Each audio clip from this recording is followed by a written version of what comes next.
coming out here after 30 years, yeah, I ain't got nothing, but I'm gonna have something because I'm rich in personality, you know, and I'm rich in love. My family love me, and that's really all that counts.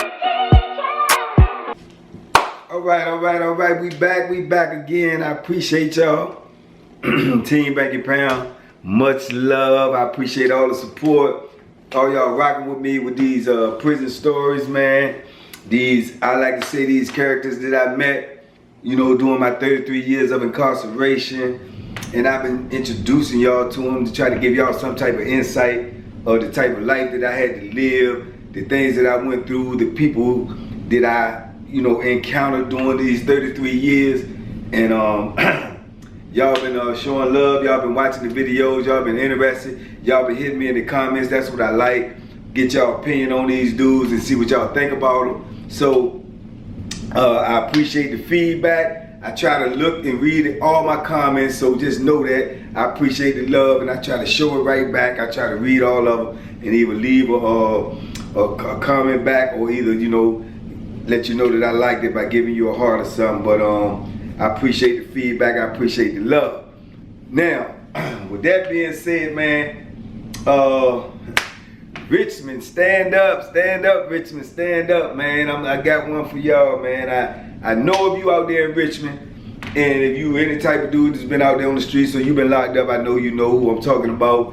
The one, the only, big, bad Lamont Cain, man. Big bad Lamont Cain. I had to stand up for this one, man, because big bad Lamont, man, me and Lamont was super cool, man. That was my dude.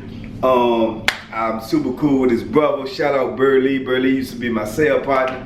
I just talked to Burley about 2 weeks ago, which made me, you know, think about the Lamont Cain. Plus, people hit me up in the comments asking about Lamont when I started telling the prison stories. Yes, I do know Lamont, man. Me and him was cool. We actually got locked up one time together. I'll tell y'all about that later on in the story.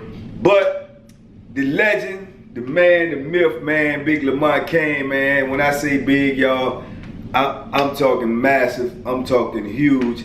He probably one of the biggest dudes, humans I've seen in real life, like in person. The man was massive, man. I mean, he like 6'3". At the time I was around him, probably like 310, 305, all muscle. I'm talking about this man arms, man, is like probably this big. Man wore like a 5'6" shirt, and it fit him like a second skin. That's just how big he was. He was massive. He had a six-pack that big.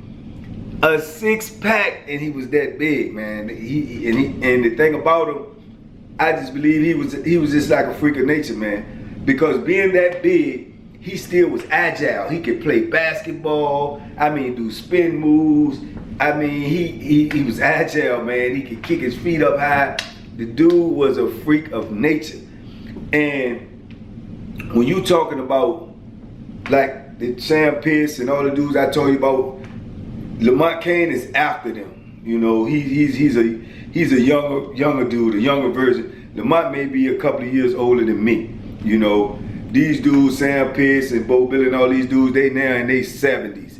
Well, you know, Sam would have been in his 70s. Bo probably is in his 70s, early 70s.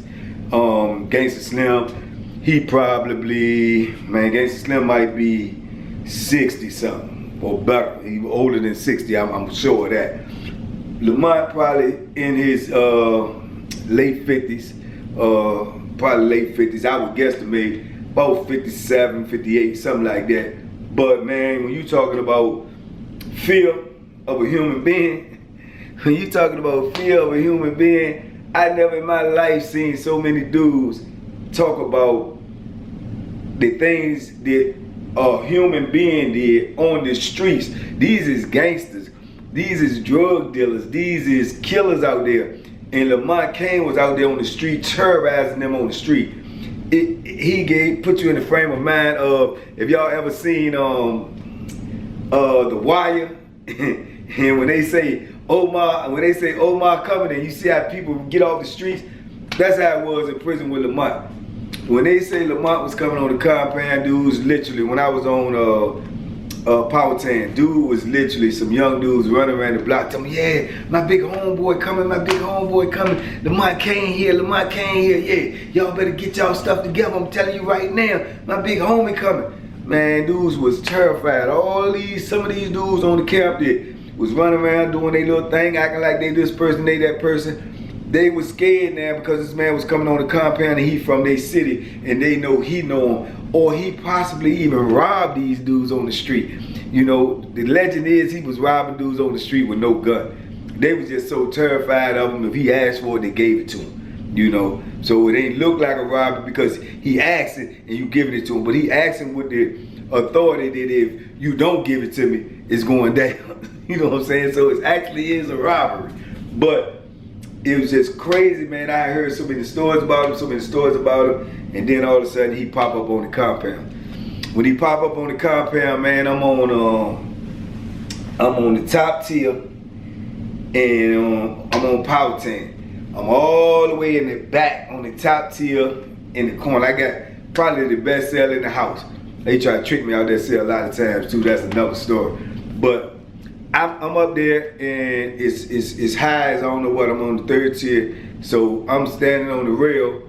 When I heard that he's coming, I come out. I want to see him too. You know what I'm saying? I want to see him too. So I come out and I got a cup of coffee. So I'm drinking coffee and I prop myself up on the rail and I'm just leaning over the rail drinking coffee. Where I got a view of the whole block. The block is like, try to explain it to you. It's like extra long, real long. And on Powhatan, we got bars as our doors. No real doors as bars. It's like an old prison. Like Shawshank Redemption. It's like the cells are like that. So I'm standing up there, man, on the third tier, and the tier is like super long. And I'm looking and I'm waiting for this dude to come in because he's already been processed. So he's coming in. They say he's coming in our block. So I'm waiting. And as I'm sitting up there drinking this coffee and just thinking to myself, what I'm gonna encounter, what he gonna look like, what's, you know, how it's gonna act, because I see the people running around acting crazy, you know, like, you know, Jesus is coming on the camp or something. So I'm wondering to myself what this dude is really gonna actually look like besides what I heard about him. And when I tell you that this tier is super long, it's like, I don't want to say, I can't really guesstimate. I would say, to put it in the frame of mind and make y'all understand, probably, the tier is probably the length of maybe 20, 25, 18 wheelers lined up. Probably that long, you know what I'm saying, or longer. So, I'm sitting over at the end on the top, and I see this big dude come in, this silhouette, and I knew without a shadow of a doubt it had to be him, because the silhouette was so big and wide. I'm like, and I'm actually looking, trying not to stare. I'm like, is this dude got a coat on? This dude looks huge. And I knew it had to be him. And this was, he turned to the booth and was talking to the booth, so I got a side view of him. You know, and he still looked massive. But when he turned around and started walking towards, man, this dude was so massive, man. I was like, man, you know, so I knew it had to be him. I wanted to get up close to him and see him in person, but I just stood my ground, stayed on where I was. I see all these dudes running up to him, you know, and trying to talk to him, hollering at him. And coincidentally, his cell that they put him in was on the second tier and was like 5 cells away from mine. Mine's up here on the corner, his is down here on the second tier, 5 cells away from mine. So I could actually see him from my cell. So when he came up and went to go to his cell, I'm still standing on the rail, I could see him. And now I'm probably like 20, 25 feet away from him. I can actually see how big and massive he really is. And let me tell you something, man. Like I told you, if you ain't never seen a dude that big up close, like you see them dudes on TV or something like that, but when you ain't never seen a guy that big up close, man, it's just crazy when you see him, because you realize this is another human being that's just so big that it just freaks you out, you know. And like I say, the whole time I ended up being around him, I was always freaked out about his size. I was still like, I'd be right in his presence and be like talking and we kicking it or whatever. We played chess a lot, and I would just look at him and be like, man, you know, because it just freaks you out when you just ain't never seen a cat that big. But man, let me say, I know y'all probably gonna say this too, that when you find out, or I tell y'all about these dudes that's supposed to have been so notorious in there and stuff, and then some of the things they did, y'all might view them as a bad person or whatever. And then I keep telling y'all that some of these dudes, or most of these dudes that I knew like that, but they had a good heart. They was just good dudes, but it's just, I don't know how to explain it. It's like it's like a Jekyll and Hyde. They're good dudes if they know you. They're good dudes if you cool with them. But everything else outside of that, you know, they I guess y'all would view that's the Hyde, you know what I'm saying, or the Jekyll, whichever one was the mean one. But Lamont was like that, man, and like I say, he was a good dude, man. He was cool, but he also was a bully. He gon' you know, he gonna take his. He ain't asking for it, and he gonna take his, you know, and that's what he did. And that's why dudes were scared of him, you know, because of his size and because of his ability to you know, create violence, and they know that he would. And let me tell you something, a lot of the things that I used to hear about him, once I got around him, I started seeing. You know, the dudes, man, when he got on the compound, man, he was in there, man, and like I said, we got bars, so you could hear people hollering and screaming at night, talking, you know, back and forth.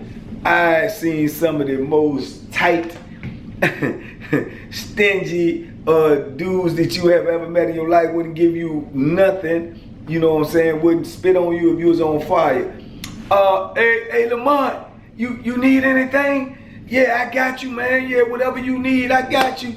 You know, they ready to just give him stuff, but they wouldn't give you nothing, you know what I'm saying? Everything they own had a price to it. But with him there, man, they was offering them this, offering them that. Dudes was scared, man. One dude even yelled out, said, yeah, man, because he had Burley, that's his brother. He had a younger brother that came who was locked up too. So it was actually 3 brothers, you know what I'm saying, that was locked up. And Lamont was the oldest.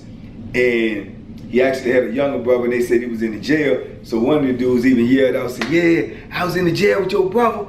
And some of these dudes that's in this block, they was trying to carry him too when he was in the jail. They was trying to, you know, carry him, you know, messing with him, trying to, you know, extort him and stuff like that. And Lamont said, oh yeah, point them out to me when the door's open. Shh. Man, by the next morning, dudes done checked in, dudes done went to jail.